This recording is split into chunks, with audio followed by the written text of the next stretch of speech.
జై శ్రీరామ్. నారద పురాణంలో దశరా అన్న వర్డ్ ఎక్కడి నుంచి వచ్చింది చెప్తున్నారు. దశహర అంటే పాపము 10 రకాలు, వాటిని నాశనం చేయాలి అంటే మనం ఏం చేయాలి? భగవంతుడిని సేవించి భగవద్గీత చదివి ఆ తిథికి ప్రకారం దశహర పూజ మనం అన్నీ చేసుకుంటాం, దేవీ పూజ. సో దాన్ని దశహర కాస్త దశరా అయిందనమాట. పాపం 10 రకాలని చెప్పాడు నారద పురాణంలో. ఏమిటా పాపం అంట? ఈ 10 పాపాలని నశించేయాలంటే దేవీ పూజ, భగవద్గీత ఇవన్నీ చదువుకోవాలి, దాని ప్రకారం జీవించాలి, అంతేగాని ఉత్తి మాటలు కాదు. సో దౌర్జన్యంతో వస్తువులను తీసుకోవడం, ఇక్కడ దసరాలో మేకలు కోయడం ఇదంతా మొదలుపెట్టారు. దౌర్జన్యం రా, పాపం రా. ఎవడో వెర్రి వేధవ, తెలియని బుర్రలేని వేధవ మొదలుపెట్టాడు, మనం బుద్ధి లేకుండా చేస్తున్నాం అనమాట. వేదం ఒప్పుకోదు.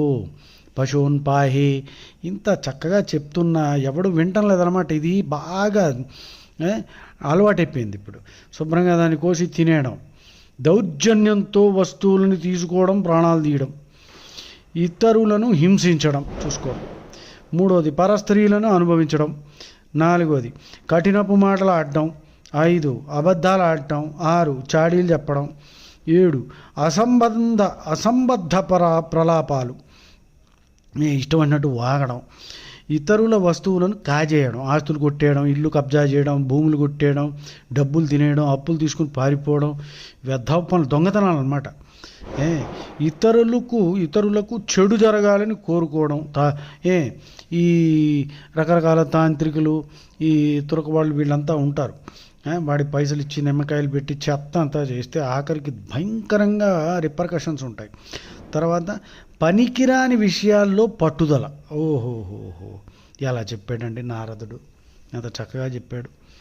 పాపం 10 రకాలు. ఈ పాపాలన్నీ పోవాలంటే భగవద్గీత చదివి దేవి పూజ చేసుకొని మనసు శుద్ధిపరచుకొని తప్పుడు పనులు చేయకూడదు, జంతుహింస చేయకూడదు, మాంసభక్షణ ఆపాలి.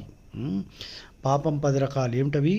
దౌర్జన్యంతో వస్తువులను తీసుకోవడం, ఇతరులను హింసించడం, పరస్త్రీలను అనుభవించడం, కఠినపు మాటలు ఆడడం, అబద్ధాలు ఆడడం, చాడీలు చెప్పడం, అసంబద్ధ ప్రలాపములు చేయడం, ఇతరుల వస్తువులను కాజేయడం, ఇతరులకు చెడు జరగాలని కోరుకోవడం, పనికిరాని విషయాల్లో పట్టుదల. జై శ్రీరామ్.